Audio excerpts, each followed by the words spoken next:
지난 금요일 밤이었어요. 지난 금요일 밤에 책을 보느라 늦게 잠이 들었습니다. 그래서 얼마 좀 잠을 잤을까 잠깐 잠이 든 것 같았는데 곧 깨고 말았습니다.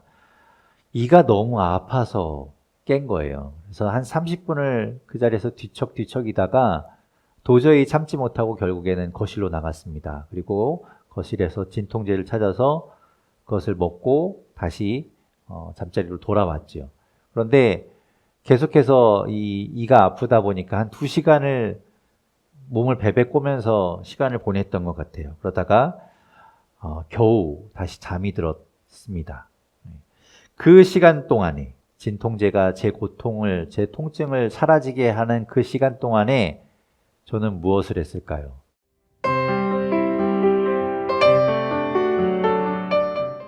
참 아픈 것들은, 통증은 참 묘한 것 같아요. 저는 제가 가끔 이렇게 이가 아프거나 예전에 화상도 당해본 적이 있는데 꼭 그런 통증은 낮에는 괜찮다가 밤이 되면 아픕니다.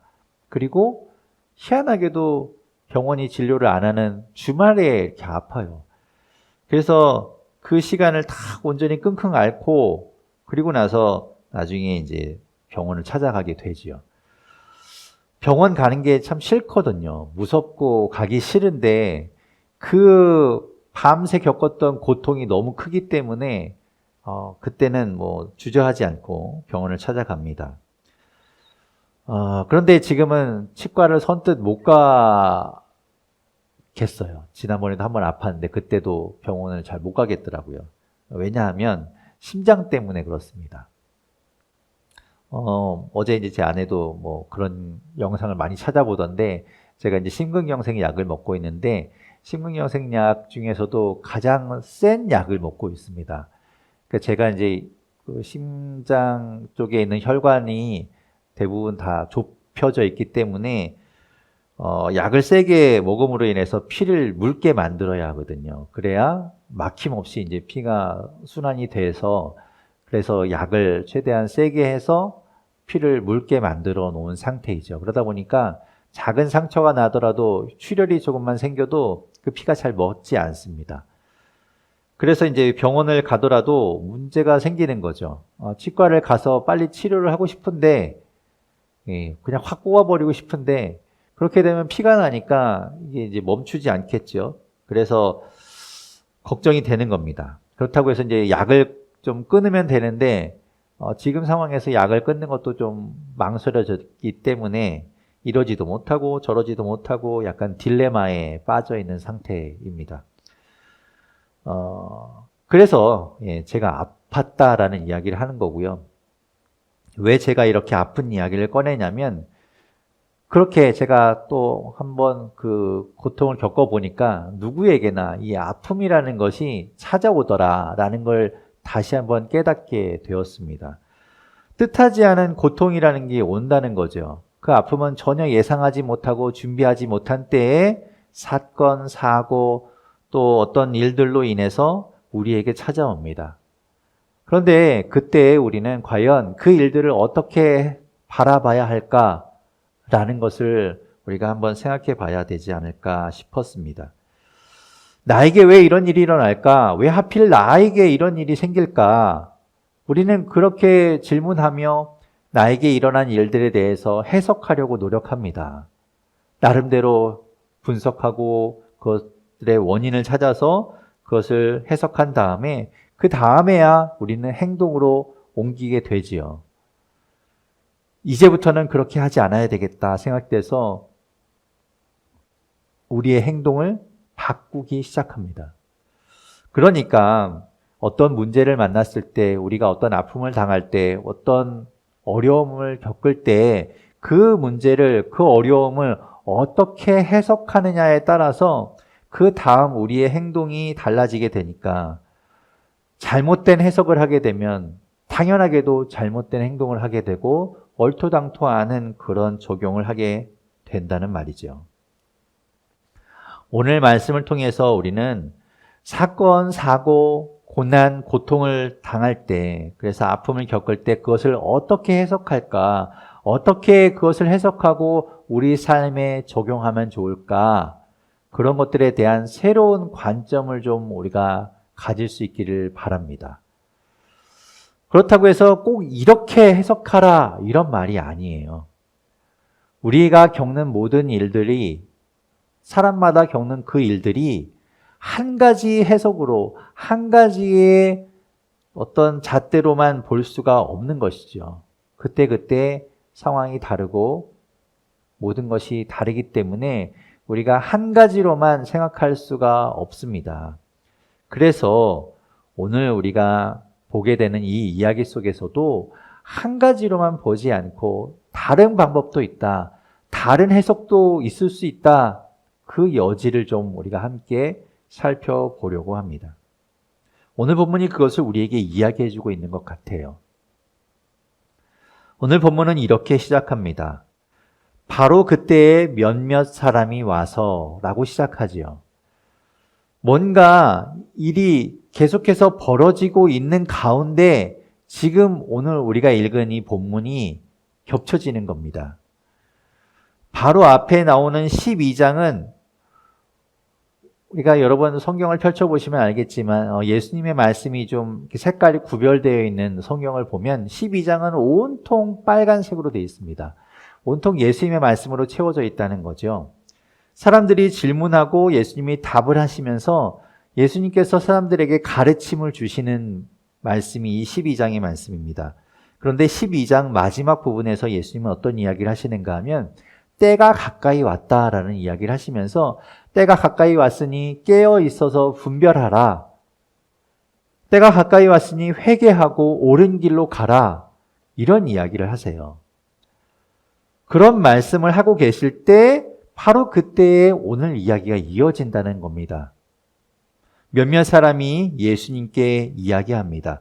그런데 이 몇몇 사람이 우리가 가진 성경에서 보는 것은 바로 그때에 왔다라고 되어 있죠. 예수님이 이야기하시는 가운데 바로 그때 몇몇 사람이 와서 이야기했다라고 되어 있는데, 그렇게 예수님이 이야기하시는 중간에 어떤 사람이 새로 와서 이야기한다면 아마도 그 이야기의 흐름은 끊어질 겁니다. 그러니까 12장에서는 회개의 또 마지막 때에 대한 이야기를 예수님께서 하셨는데, 그때 새로운 사람이 들어와서 말을 걸었으면 다른 이야기가 시작이 되겠지요. 마치 이제부터 새로운 이야기가 시작될 것이다 라는 것을 말해주는 것 같습니다. 그런데 이 와서라고 번역한 헬라어 파레임이라는 단어는 두 가지 뜻이 있습니다. 하나는 왔다라는 뜻이 있고 하나는 있다라는 뜻이 있습니다. 그래서 우리 성경에서 보면 와서라고 번역하는 것이 틀리지는 않죠. 그런데 그것을 있다라고 번역을 다시 해보게 되면 이렇게 우리가 볼 수 있습니다. 바로 그때 예수님과 함께 있던 몇몇 사람이 라고 해석할 수 있게 되는 것이죠. 그렇게 되면 이야기가 좀 달라집니다. 그러면 12장에서 예수님이 하신 이야기를 듣고 나서 예수님과 함께 했던, 예수님 옆에 있던 몇몇 사람이 그 이야기를 듣고 예수님께 뭔가를 물어보는 것으로 이야기가 해석이 되겠죠. 그렇게 되면 12장에 있는 이야기가 계속해서 이어지는, 그 연결되는 것으로 우리가 볼 수 있게 됩니다. 그런데 저는 우리 성경에서 이 번역한 우리 성경에서는 와서라고 되어 있지만 이것을 있던 사람들이라고 번역하는 것이 더 자연스러울 것 같다는 생각이 듭니다. 왜냐하면 계속해서 예수님은 회개에 대한 이야기를 하고 계시거든요. 새로운 이야기가 아니라 그 이야기가 계속 이어지고 있기 때문에 어쩌면 12장에서의 이야기를 듣고 그 이야기를 들은 사람들이 예수님께 이 말을 걸었던 것으로 보면 좀 더 자연스럽지 않을까 싶습니다. 그 사람들이 예수님께 무슨 이야기를 하는가 하면 이렇게 이야기합니다. 빌라도가 갈릴리 사람들을 학살해서 그 피를 그들이 바치려던 희생 제물에 섞었다. 그런 이야기를 예수님께 들려주지요. 이렇게만 들어보면 여러분 어떻습니까? 정말 끔찍한 일 아닙니까? 사람을 죽여서 그 피를 가지고 제물에, 희생 제물의 피에, 그러니까 희생 제물이었으면 동물의 피였겠죠. 소나 양이나 염소였을 텐데 그것의 피에 섞었다는 거예요. 너무나 끔찍한 살인마라고 생각이 되죠. 실제로 빌라도는 악한 사람이었습니다. 빌라도는 포악했고 그리고 자신의 출세를 위해서는 거침없이 사람들을 처형하기도 하고 그랬던 사람이죠. 하지만 이건 좀 심하다는 생각이 듭니다. 진짜 빌라도가 이렇게 아주 파렴치한 극심한 일을 했을까라는 생각을 하게 되지요. 그런데 이어지는 예수님의 반응을 보면 예수님은 이 사건의 핵심을 어디에 두고 있는가 하면 이런 끔찍한 일이 일어났다. 아주 혐오스러운 일, 그리고 이런 대규모 확살에 두지 않고 갈릴리 사람들이 변을 당했다는 그 사실에 예수님은 주목합니다. 아니, 성전에서 제사 드리는데 그것을 그렇게 더럽히다니, 제사를 그렇게 방해하다니 그것에 예수님이 분개하지 않죠. 그렇게 많은 사람을 한꺼번에 죽일 수 있다니, 그것도 우리 동네 사람인, 내가 아는 사람인 그 갈릴리 사람들을 그렇게 죽일 수 있다니, 빌라도는 나쁜 사람이구나. 아니면 감히 이방인이 성전에서 제사하는 걸 방해하다니 하며 그 제사에 집중하지 않죠. 예수님은 그런 것에 집중하지 않고 빌라도가 성전에서 제물을 드리려는 사람을 처형한 그 사실에만 집중합니다. 심지어 그 죽은 사람들은 아무 죄 없는 선량한 사람들이기보다는 아마도 로마 법을 어겼기 때문에 빌라도에 의해서 처형을 당한 것으로 보입니다. 그래서 그런 것에 예수님이 지금 집중하고 있는 거예요. 그러니까 그들이 죄가 있다라고 말씀하고 있는 것이죠.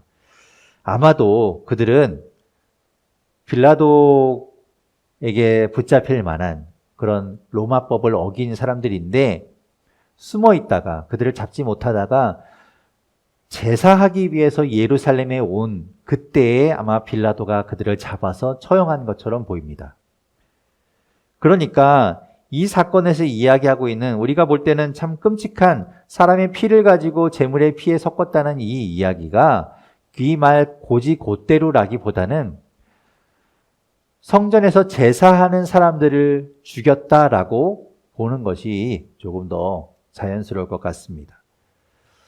그런데 이 사건을 두고 사람들은 이렇게 해석했다는 거예요. 아니, 그 갈릴리 사람들 몇몇이 얼마나 큰 죄인이길래 하나님 앞에 제사하러 가다가 그렇게 죽는가? 하나님께서도 그들의 제사를 받지 않으시는가라고 본다는 거죠. 왜냐하면 그들이 큰 죄인이기 때문이라고 생각하는 겁니다. 예수님이 하신 그 회개에 대한 말씀을 쭉 듣다가 그 이야기가 생각이 난 거예요. 아, 마지막 때에 깨어 있으면서 회개하고 뉘우치고 옳은 길로 가야 하는데, 그 사람들은 그런 일을 겪은 거 보면 회개하지 않고 큰 죄 가운데 있었던 사람인가 보구나 라고 생각해서 그 사건을 예수님께 이야기하는 거죠. 그러니까 그들이 말하는 것은, 예수님, 그 사람들은 예수님이 말씀하신 것처럼 회개하지 않아서 죽은 거죠? 라고 묻고 있는 겁니다.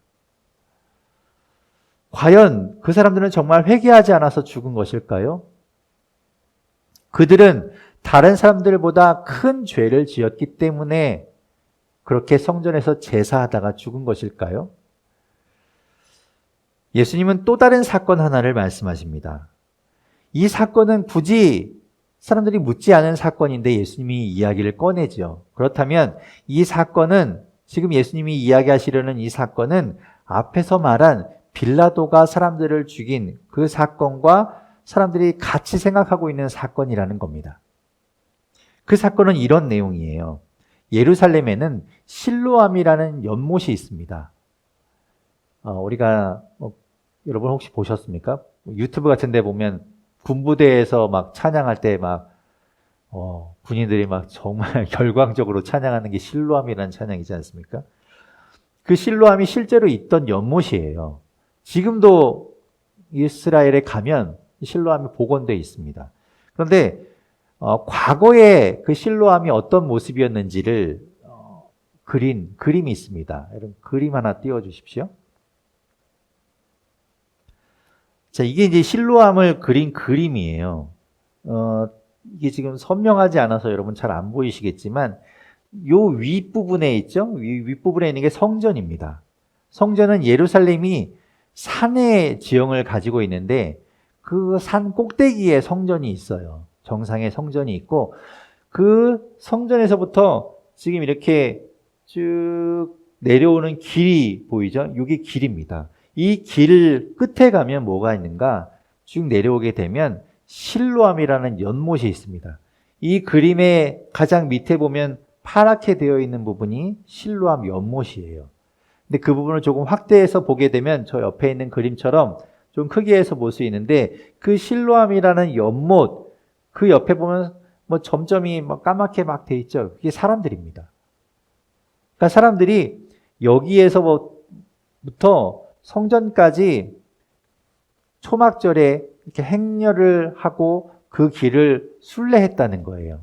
그리고 실제로 초막절이라는 절기에는 이 실로암에서 물을 떠다가 제물에 함께 이렇게 제사할 때 드리게 되는 뭐 그런 일들을 하게 됩니다. 그러니까 실로암이 이런 곳이었죠.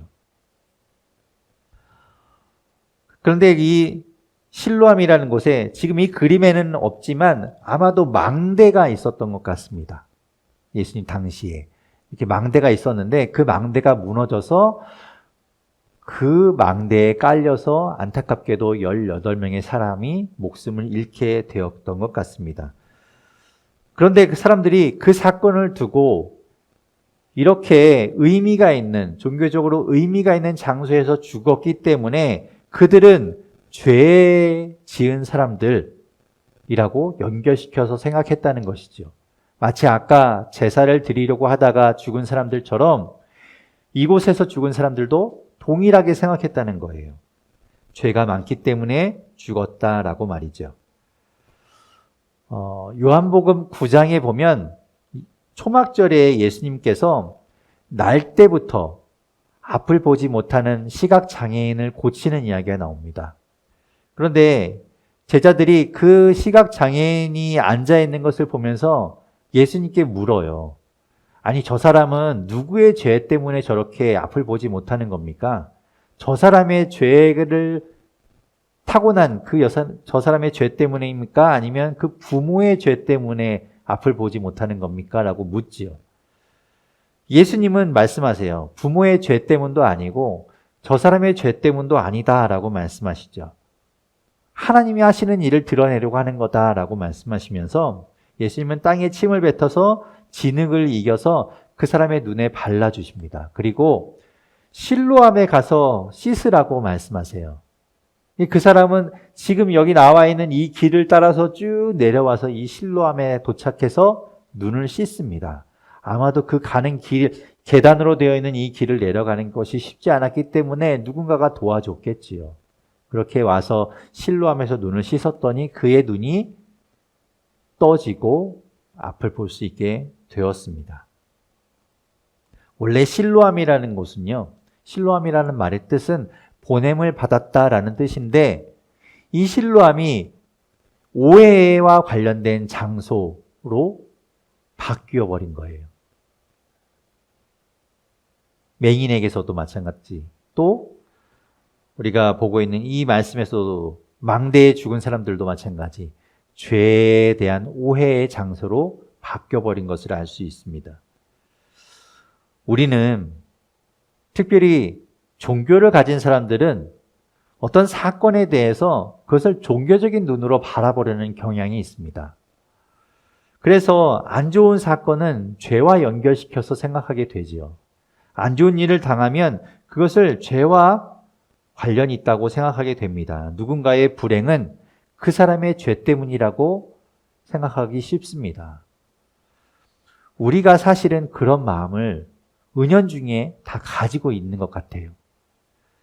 성경에서도 보면 욥기라는 성경이 있습니다. 그 욥기에 보면 욥이 고난을 당하게 되는데 그때 그의 친구들이 와서 욥을 위로한답시고 이야기를 합니다. 그런데 그들의 이야기를 들어보면 하나같이 욥이 큰 잘못을 저질렀기 때문에 이런 큰 일을 겪고 있는 것이다 라면서 욥을 질책해요. 그들의 생각은 그런 거지요. 큰 고난은 큰 벌이고 그 벌은 큰 잘못 때문에 받게 되는 것이다 라는 겁니다. 하지만 욥은 잘못하지 않았어요. 그럼에도 불구하고 고난을 받고 있는 것이지요. 욥은 그 고난을 통해서 하나님을 만나게 됩니다. 하나님을 깨닫게 돼요. 이 이야기, 오늘 우리가 읽은 이 이야기는 어떤 주제와 이어진다고 볼 수 있습니까? 말씀드린 것처럼 12장에서 예수님이 이야기하신 회개의 이야기와 계속해서 연결이 돼요. 회개와 관련된 이야기입니다. 예수님은 고난을 당하고 사건, 사고를 당하는 것이 죄와 상관이 있다. 죄와 상관이 없다. 이런 것을 이야기하는 것이 아니에요. 그것이 죄 때문이라고 말하고 있는 것이 아닙니다. 그럴 수도 있고 아닐 수도 있겠지요. 그건 그 사람의 문제예요.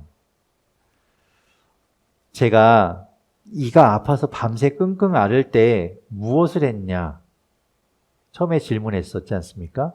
제가 무엇을 했을까요? 회개했습니다. 회개가 절로 나와요. 아프면요, 우리가 힘들면 고난을 당하면 회개하게 되어 있어요. 시키지 않아도 합니다. 온갖 죄가 다 생각나요. 하나님, 제가 그렇게 했던 거 잘못했습니다. 하나님 용서해 주세요. 하나님 그것도 잘못했어요. 그것도 제가 잘못했어요. 하나님 용서해 주세요. 제발 이거 아프지 않게 해주세요. 하나님 제발 고쳐주세요. 어려움을 당한 사람은요, 아픔을 당한 사람은 시키지 않아도 그렇게 회개합니다. 그런데 문제는 내 문제가 아닐 때예요. 내가 아프지 않을 때가 문제죠. 내가 아프지 않고 내가 당한 고난이 아닐 때는 그것이 내 회개와 이어지지 않는 겁니다. 손가락질 하기 쉽지요. 아유, 저 사람은 무슨 죄를 졌기 때문에 저런 벌을 받을까? 저런 일을 당할까? 혀를 차기 쉽습니다. 그 일들을 바라보면서 나를 돌아보고 내 잘못을 깨닫고 회개하기보다는 쉽게 우리는 그 사람을 지적하고 그 사람 잘못을 비난하기 쉬워요. 그렇다고 우리는 죄 없는 사람인가요? 우리는 죄 없다고 말할 수 있나요? 그렇지 않지 않습니까? 우리 누구보다 죄인이에요. 죄 짓고 살아갑니다. 얼마나 많은 잘못을 하는지 몰라요. 내가 벌을 안 받았으니까 안심하고 그 벌 받은 사람을 비난할 것이 아니라 나 스스로를 돌아봐야 해요. 나 스스로를. 그렇지 않고 계속해서 안심하고 계속 죄를 짓고 있다가는 그 죄로 인해서 우리는 벌을 받게 될 겁니다. 주님이 우리에게 물으실 거예요. 내가 몇 번이나 너에게 주의를 주고 네가 깨닫도록 기회를 줬는데 너는 왜 계속해서 고치지 않고 내 얘기를 듣지 않니? 라고 주님 물으실 겁니다. 예수님은 6절부터 무화과 나무의 비유를 말씀하세요. 어떤 사람이 자기 포도원에, 자기 포도밭에 무화과 나무 한 그루를 심었답니다. 한 그루. 왜 포도원에다가 무화과 나무 한 그루를 심었을까요?